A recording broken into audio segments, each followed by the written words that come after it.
आज पूर्वतन सांसद श्री प्रदीप माझी अध्यक्षतार जिले में शिक्षा विभाग होता महादुर्नीति विरोध में एक सांबादिक सम्मेलन अनुष्ठित हो सांबादिक सम्मेलन डाबुगां विधायक श्री मनोहर रंधारी, पूर्वतन विधायक श्री सदाशिव प्रधानी, नगर सभापति श्री प्रमोद रथ, श्री नगेन्द्र पट्टनायक, श्री दिलु पंडा समेत विजु जनता दल सभ्य माने उपस्थित थे। सांबादिक सम्मेलन श्री प्रदीप माझी, डाबुगां विधायक श्री मनोहर रंधारी और नवरंगपुर विधायक श्री सदाशिव प्रधानी अभियोग करते किपरि नवरंगपुर जिलार जातीय अनुसूचित जाति स्कूल मानकरे पिलामानकु जोगाई दियाउथवा सामग्री मानकरे कम दामर सामयिक को 3 गुणा अधिक दाम देखाई जिले हरिलुट कर चली खुलासा करते।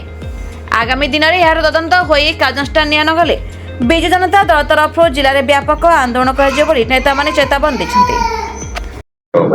विद्यालय मानकरे सरकार को तरफ समस्त प्रकार आसवाबपत्र, कंसा बासन, छात्र छात्री ड्रेस, मशारी, गदी किणारे विराट बड़ दुर्नीति सामना को आसी नवरंगपुर जिले में। ओडिशा सरकार पाखापाखि प्राय 10 कोटी टंका मंजूर करथिले किपरि भाव में छात्र छात्री माने उपयुक्त सुविधा पाइबे हॉस्टल स्कूल बा आश्रम स्कूल मानकरे से भितरु जिला प्रशासन चंचकता करी सिंगल टेंडर तो नो अवार्ड करी ओसीसीएफ को समस्त जिनिस सीधा सड़क कमिटी माध्यम अवार्ड करी 4 कोटी टंका अर्थ लुट कर 4 कोटी टंकार अर्थ लुट कर आदिवासी एवं हरिजन छात्र छात्री मानक यार आम विजु जनता दल तरफ आज सांबादिक सम्मेलन माध्यम यार तीव्र निंदा करा जाउची।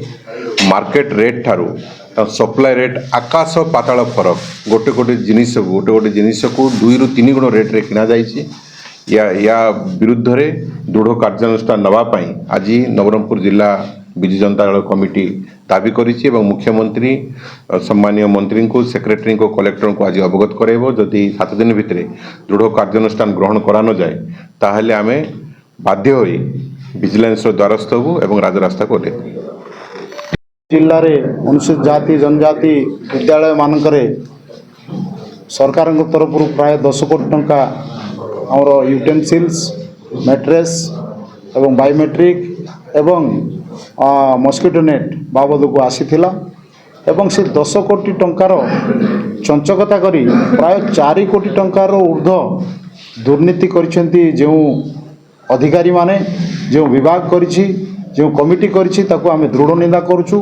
कारण आम मार्केट रेट रे रिटेलर रे किणिले मध्य से टंका तार 3 गुण टंका से माने किणिसेंती एवं से माने कौनसी प्रकार टेंडर प्रक्रिया न करी ओसीसीएफ गोटे संस्था को एक तरफा बाबद देदेले जो द्वारा कि आम भावुचु सरकार अवदान अच्छी कि विभागीय मंत्री संपृक्ति अच्छी कि बोली आमर संदेह होची।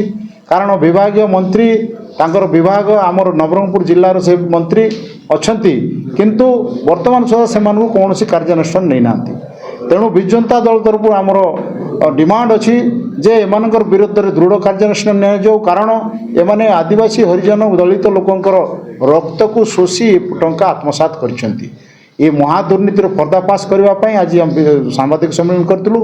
यार सब अभियोग माननीय मुख्यमंत्री को दिज्व एवं से विभाग सचिव को दिज्व, मंत्री को दिज्व एवं कलेक्टर को मध्य पुणी थर देवु। ता सहित जदि कथा न शुणे आगामी 7 दिन 8 दिन भितर निश्चित भाव में विजिलेंस द्वारस्थ हेबु, नचेत सीबीआई इनक्वारी करने डिमांड आम करुछु। जो द्वारा कि समस्त अधिकारी माने जे माने लुट करछंती से माने धरा पड़िबे एवं गिरफ केमती हेबे से चिंता हाँ समस्त प्रूफ अच्छे बिल सांगे अच्छी कौ बिल रे केते टंका सैंक्शन होता सरकार तरफ कौ बिल रे केते टंका पेमेंट होती केते टंका परचेज किणवा ऑर्डर दि जाइए सबू जाक तथ्य आम पाखे अच्छी। जो तथ्य कि ओसीसीएफ को गोटे संस्था को एक तरफा भाव से इंटेंशनाली पैसा किकबैक करके आम अभियोग अच्छी। Nabarangpur Simadri Pattnaik report the republic Odisha 24 news.